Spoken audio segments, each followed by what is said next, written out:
Imagine standing in a city that was already thriving more than 2000 years ago, a place where merchants filled the streets and where thousands of people gathered in temples, baths, and theaters. Today, that city stands almost frozen in time, overlooking the hills of northwestern Tunisia.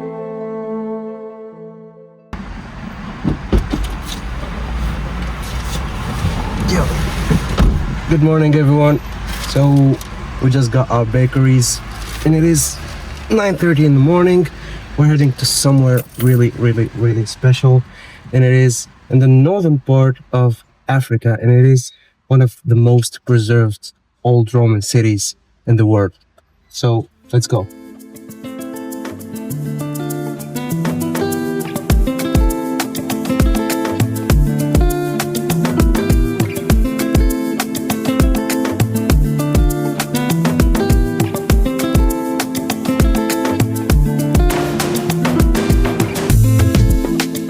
We just got to the region called El Kef, and we're currently in the city or countryside that's called Testour, which is about 30 kilometers away from the site we're going to.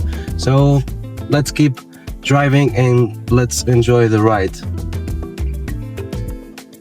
But first, we had to make a stop to eat one of the most famous dishes of the area, mlewi ain jammela. It's a form of a bread that's made on wood's fire.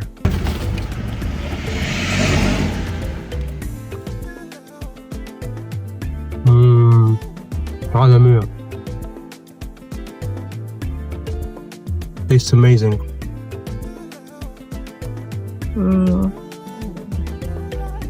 Ha, görüşürüz. Then we had to keep our ride to the location.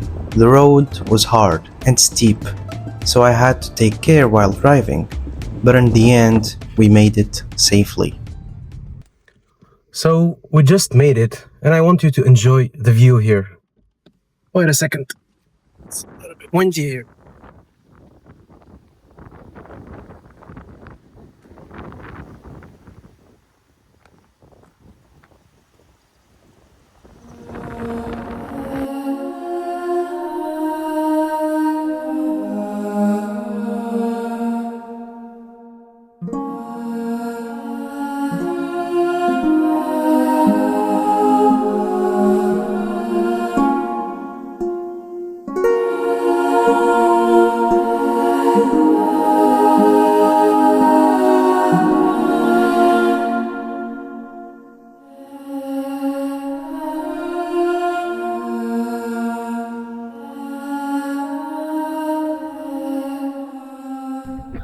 When we talk about this place, all we see is preservation. Like, I've never seen something like that.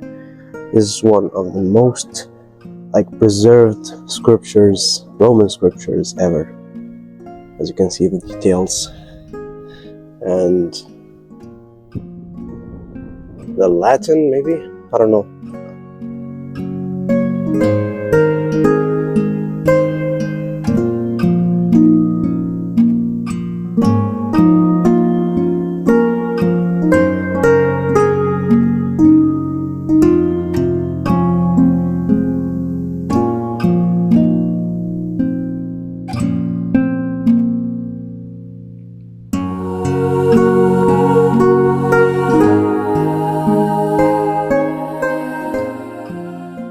So, this city in ruin is actually 2,300 years old. It was controlled at first under the Numidian kingdom, and it was known under the name Dougga. Then, after the fall of Carthage, the Roman just came here and invaded the North African territory, and it was named Dougga since, and it flourished with olive oil production, wheat production, and some trade businesses. And all the things you see here was built by the wealthiest families of that time who lived in this city.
of those buildings, if not the most important one, is the Capitol, built in the 2nd century and dedicated to Jupiter, June, and Minerva, the three principal Roman gods, and it's considered the symbol of Dougga.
So, as we said earlier, not all the buildings in the city are Roman. Some of them are from the Nemedian era. As you can see, the Libico Punic over there is one of the buildings built in the Nemedian. Dougga is much more than a collection of ancient stones. It is the story of a civilization that rose, flourished, and eventually disappeared, leaving behind a legacy carved into every street, temple, and monument. Walking through Dougga reminds us that even the greatest empires are temporary, but the idea, culture, and achievements they leave behind can survive for thousands of years. If this place teaches us anything, it's that history isn't just something we read about. It's something we can still walk through. And perhaps that's what makes Dougga one of the most important places in Tunisia.